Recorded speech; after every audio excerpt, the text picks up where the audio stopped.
So here I have a question for you. A solid of mass 150 gram at 200 degree Celsius. तो पहले जो है question को हम लोग को पढ़ना है और वहाँ जो इन्फॉर्मेशन दिए हुए हैं उसको एक टेबल में हम लोग को रिप्रेजेंट करना है। तो सबसे पहले मैं टेबल एक बना लेता हूँ, उसके बाद क्वेश्चन पढ़ना स्टार्ट करेंगे अकॉर्डिंग टू क्वेश्चन। ठीक है, ये हमारा टेबल हो गया। Substance, mass, specific heat capacity, initial temperature, final temperature and rise और फॉल इन टेम्परेचर। इतने कॉलम होंगे आपके टेबल में। सबस्टेंस, मास हो गया, स्पेसिफिक हीट कैपेसिटी हो गया, इनिशियल टेम्परेचर, फाइनल टेम्परेचर, पूरा लिख दे रहा हूं मैं, और थीटा राइज और थीटा फॉल। ठीक है, अब क्वेश्चन में क्या दिया है? ए सॉलिड ऑफ मास 150 ग्राम। तो मैं लिख दिया पहले सॉलिड, मास कितना है 150 ग्राम, is placed in 0.4 kg of water at 200 degree Celsius. तो इसका इनिशियल टेम्परेचर है 200 degree Celsius. Is placed in 0.4 kg of water. अब देखिए ये ग्राम में है तो इसको भी आप ग्राम में चेंज कर लीजिए। तो 0.4 kg का मतलब हो गया 400 ग्राम। ठीक है, एट 20 डिग्री सेल्सियस, ये 20 डिग्री सेल्सियस पर है। और till a constant temperature is attained if the specific heat capacity of solid is 0.5 joule per gram पर केल्विन। तो इसका दिया हुआ वैल्यू 0.5 जूल पर ग्राम पर केल्विन। तो पर केल्विन लिखा है तो पर डिग्री सेल्सियस में भी वही वैल्यू होती है, इसीलिए हम लोग डायरेक्ट वही लिख देते हैं। और वाटर का आपको पता ही है कितना होता है, 4.2 joule per gram per degree Celsius. ये दिया नहीं रहता है क्योंकि एक्सपेरिमेंट में हम लोग वाटर ही यूज करते हैं और वाटर की वैल्यू सबको पता है 4.2 joule per gram per degree Celsius. ये ध्यान रहे कि आपने मास ग्राम में यूज किया है, इसीलिए ये भी आपका जो स्पेसिफिक हीट कैपेसिटी है वो पर ग्राम में ही होना चाहिए। फाइनल टेम्परेचर सपोज कर लेते हैं T हो गया और इसी को हम लोग को पता करना है। कैलोरीमीटर वेसल के बारे में कोई डिस्कशन नहीं किया गया, इसीलिए उसको हम लोग इग्नोर कर रहे हैं। ये मान रहे हैं कि वो नेग्लिजिबल अमाउंट हीट का एब्जॉर्ब करता है। राइज इन टेम्परेचर कितना होगा और फॉल इन टेम्परेचर कितना होगा? तो सॉलिड आपका हॉट बॉडी है, इसीलिए इसके लिए फॉल होगा। तो फॉल की वैल्यू क्या हो जाएगी 200 माइनस टी। और राइज की वैल्यू क्या होगी? राइज के लिए हम लोग T माइनस 20 करेंगे क्योंकि ये ज़्यादा हायर टेम्परेचर ज़्यादा होगा, लोअर टेम्परेचर 20 डिग्री सेल्सियस है, तो ये हो जाएगा T माइनस 20। ठीक है, ये आपका टेबल कंप्लीट हो गया जिसमें सारे इन्फॉर्मेशन है जो कि क्वेश्चन में दिया गया है।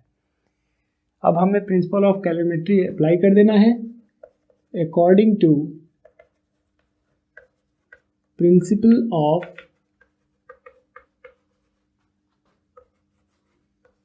Calorimetry.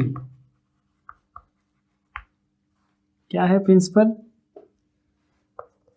Heat lost by hot body is equal to heat gained by cold body।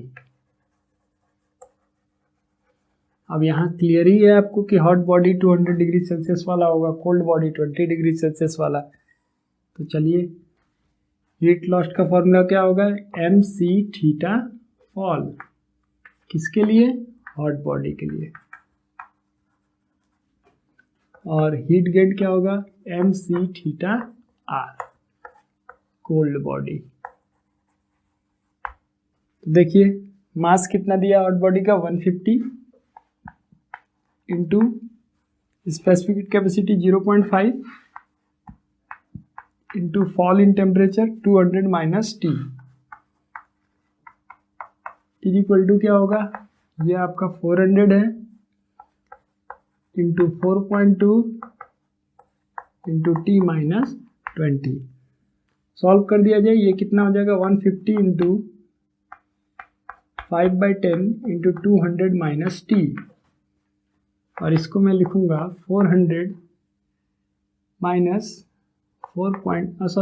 Into 4.2 into T minus 20। Solve कर लिया जाए, देखिए ये जो है कैंसिल हो गया, ठीक है, और ये हो गया 15 5 जा 75 into 200 minus T is equal to 400 into 4.2 into T minus 20। देखिए 25 3 जा 25 4 जा 100 4 4 जा 16 हो गया ये, और ये हो गया 3 into 200 600 minus 3t is equal to हो जाएगा 16 4 जा 64 और ये 67.2 इंटू टी माइनस 20। ये आपका हो गया 600 minus 3t is equal to 67.2t minus 672 into 2, यानी 672 इंटू 2 कितना होगा, 2 2 या 4 7 2 या 14 1344।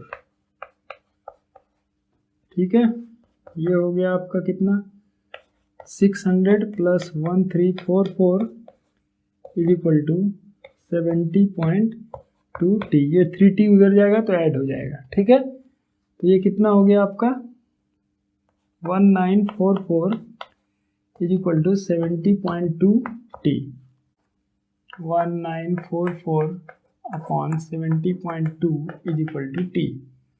तो आसानी से आप डेसिमल को रिमूव करने के लिए ऊपर और नीचे दोनों 10 से मल्टीप्लाई कर दीजिए। 19440 upon 702 is equal to T. So 702 से डिवाइड करेंगे इसको, 19440 को 2 टाइम्स हो जाएगा 1400 हो गया, और 2 दूना 4 1404 4 माइनस 4 0 हो गया, ये ऊपर से 4 आ गया 5 हो गया, ऊपर से फिर 0 आ जाएगा। और 702 इंटू 7 टाइम्स कर लीजिए, 7 2 या 14 1 से 49 7 टाइम्स जाएगा, ये हो जाएगा 4914।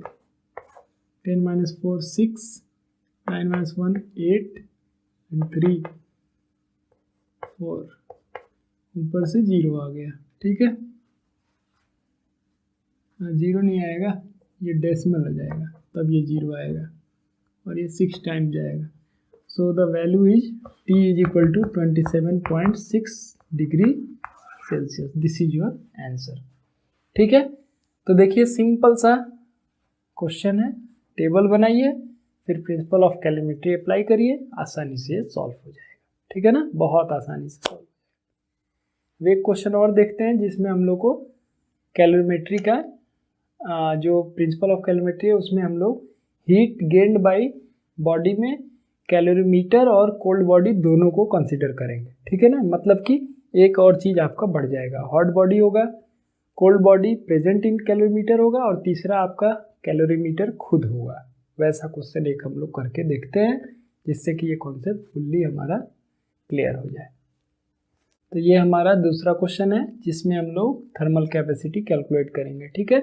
प्रोसेस वही है, स्टेप्स वही हैं, बस हम लोग को एक एडिशनल चीज़ इसमें ऐड करना है कि कैलोरीमेट्री का जो हीट गेन्ड होगा उसको भी हम लोग ऐड करेंगे। चलिए स्टार्ट करते हैं अकॉर्डिंग टू क्वेश्चन। टेबल हम लोग बनाएंगे पहले, सॉरी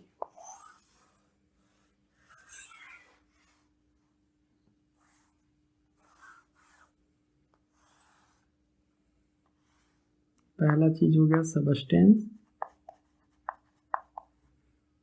फिर मास,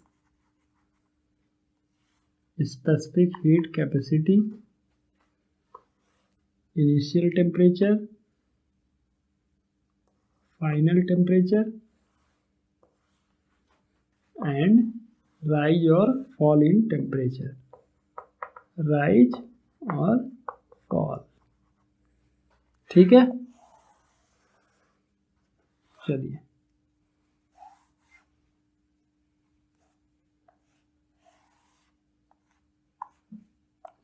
अब देखिए कितने सबस्टेंस होंगे यहाँ पे। पहला चीज होगा आपका copper vessel contains 200 gram of water eight 24 degree Celsius. Cold water है, मास 200 ग्राम, स्पेसिफिक हीट कैपेसिटी वाटर का तो आप जान ही रहे हैं 4.2 joule per gram per degree Celsius. Initial temperature 24 degree Celsius है।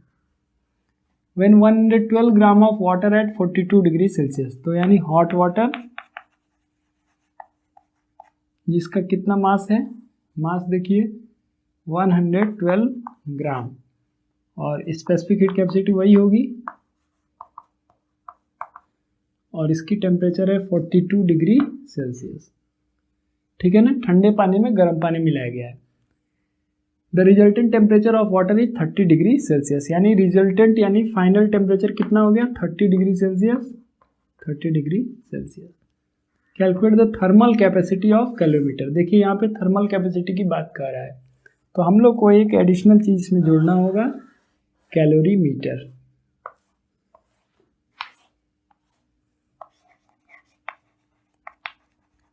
ठीक है, अब इसका मास हम लोग को m सपोज कर लेना है, specific heat capacity c suppose कर लेना है। इनिशियल टेम्परेचर वही होगा जो कि कोल्ड बॉडी का टेम्परेचर था, यानी 24 डिग्री सेल्सियस, और फाइनल तो सबका सेम होता है, तो ये हो जाएगा 30 डिग्री सेल्सियस। अब कोल्ड बॉडी में राइज होगा, तो राइज निकालिए कितना होगा 24 से 30, यानी 30 माइनस 24 कितना होगा 6 डिग्री सेल्सियस। हॉट बॉडी में फॉल होगा, तो कितना फॉल हुआ 42 से 30, यानी 12 डिग्री सेल्सियस। 42 माइनस 30 भी आप लिख सकते हैं। और कैलोरीमीटर का भी क्या होगा, राइज होगा 6 डिग्री सेल्सियस। ठीक है ना। अब आपको थर्मल कैपेसिटी निकालना है, मतलब product of mass into specific heat capacity, यानी m इंटू सी की वैल्यू आपको निकालनी है। तो चलिए, according to principle of calorimetry,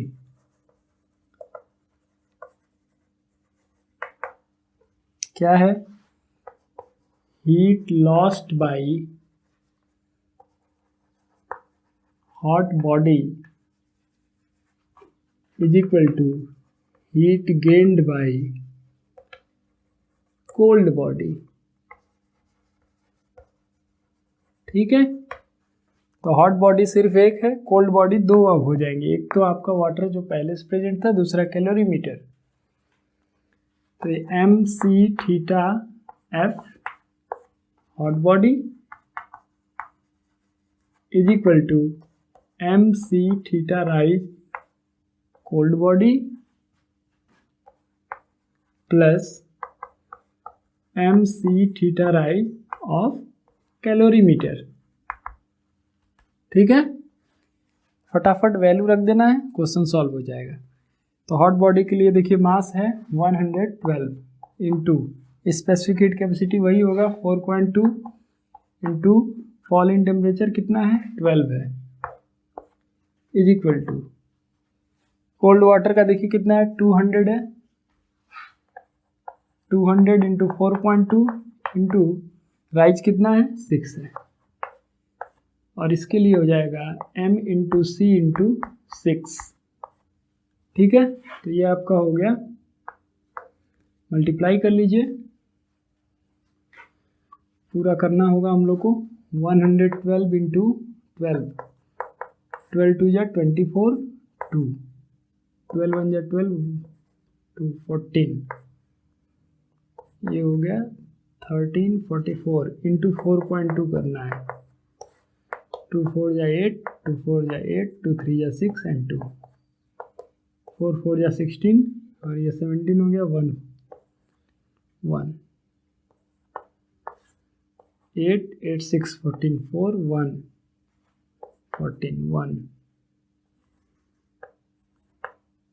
so 5 6 4 4 8, 5 6 4 4.8 is equal to, multiply कर लीजिए, 6 2 जा 12, मैं इधर कर लेता हूँ 4.2 इंटू 6, 6 2 जा 12 1, 6 4 जा 24 1 25 इंटू 2 कर लीजिए, 2 2 जा 4, 2 5 जा 10 1 और 2 0 यानी कि 5040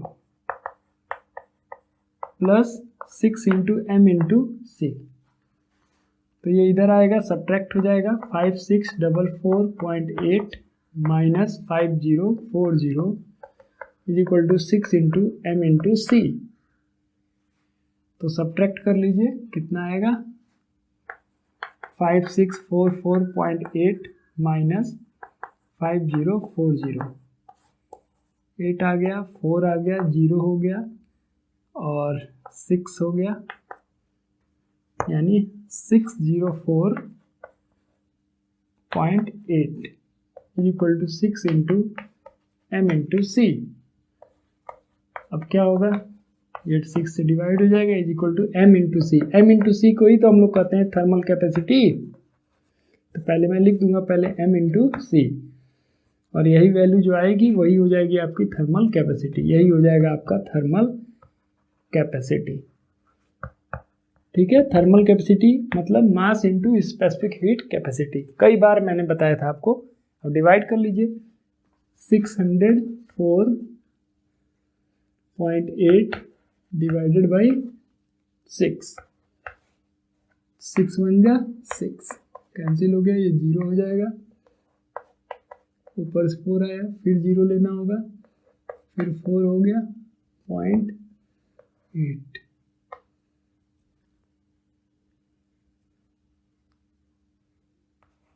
ये हो जाएगा कैंसिल, यानी 100.8 यूनिट क्या होगा, देखिए मास का यूनिट यहाँ ग्राम लिया गया है और इसका सी मतलब स्पेसिफिक हीट कैपेसिटी, तो joule per gram per degree Celsius होता है। तो इसकी वैल्यू हो जाएगी आपकी जूल पर डिग्री सेल्सियस, इसकी यूनिट हो जाएगी। ये हम लोग डिस्कस भी किए थे, thermal capacity specific heat capacity, तो आपको क्लियर ही होगा, कोई दिक्कत नहीं है। तो देखिए, दो तरह के क्वेश्चन हैं जो कि प्रिंसिपल ऑफ कैलोरीमेट्री पर पूछे जाते हैं, एक इससे पहले वाला टाइप और दूसरा ये है, ठीक है ना। बाकी इससे हार्ड कोई क्वेश्चन नहीं होगा, सिंपल सा क्वेश्चन है। और जो टफ लेवल का क्वेश्चन है वो यही है, थर्मल कैपेसिटी वाली, जहाँ बच्चे कंफ्यूज होते हैं। तो कोई दिक्कत नहीं है, सेम वही प्रिंसिपल ऑफ कैलोरीमेट्री आपको अप्लाई करना है, बहुत आसानी से आप क्वेश्चन को सॉल्व कर लेंगे, ठीक है ना। तो मुझे लग रहा है कि आप आसानी से कर लेंगे इस क्वेश्चन को। और भी क्वेश्चन जो बुक में दिए हुए हैं उन्हें भी हम लोग को प्रैक्टिस करना होगा। जो प्रैक्टिस प्रॉब्लम्स दिए होंगे आपके बुक में उसको आप करिएगा। यही दो टाइप में ही घूम फिर के क्वेश्चन होते हैं। हाँ, टेबल जरूर बनाइएगा। टेबल बनाने से क्या होता है कि चीज़ें एकदम क्लियर दिखाई देगा, तो कभी भी आप गलती नहीं करेंगे। अक्सर बच्चे क्या करते हैं, इसका थीटा फॉल लिख देंगे कुछ और, वहाँ राइज में कोई गलती कर देंगे, ये राइज या फॉल निकालने में गलती कर देंगे, जिसकी वजह से पूरा न्यूमेरिकल गलत हो जाता है। तो अगर आप टेबल बनाएंगे, सिस्टमेटिक वे में करेंगे, तो ये गलतियां भी आपसे नहीं होंगी, ठीक है ना। बाकी इस टॉपिक में जितने तरह क्वेश्चन है वो यही दो हैं जिन्हें हम लोग को अच्छे से प्रिपेयर कर लेना है, ठीक है ना। अब इसके आगे हम लोग को चेंज ऑफ स्टेट पर डिस्कशन करना है कि अगर कोई सबस्टेंस को हम लोग हीट एनर्जी सप्लाई कर रहे हैं और सप्लाई करते करते करते करते वो क्या हुआ कि एक स्टेट से दूसरे स्टेट में चेंज हो गया। मान लीजिए सॉलिड है तो मेल्ट होकर लिक्विड में चेंज हो गया, या लिक्विड है तो वो वेपराइज होकर के गैस फॉर्म में चेंज हो गया। तो चेंज ऑफ स्टेट में किस तरह से हीट एनर्जी रिक्वायर्ड होता है और उसकी वैल्यू को हम लोग कैसे प्रिडिक्ट करते हैं कि स्टेट चेंज होने में कितना हीट एनर्जी रिक्वायर होता है, इसी चीज़ की हम लोग डिस्कशन आगे की क्लास में करेंगे, ठीक है ना। ओके।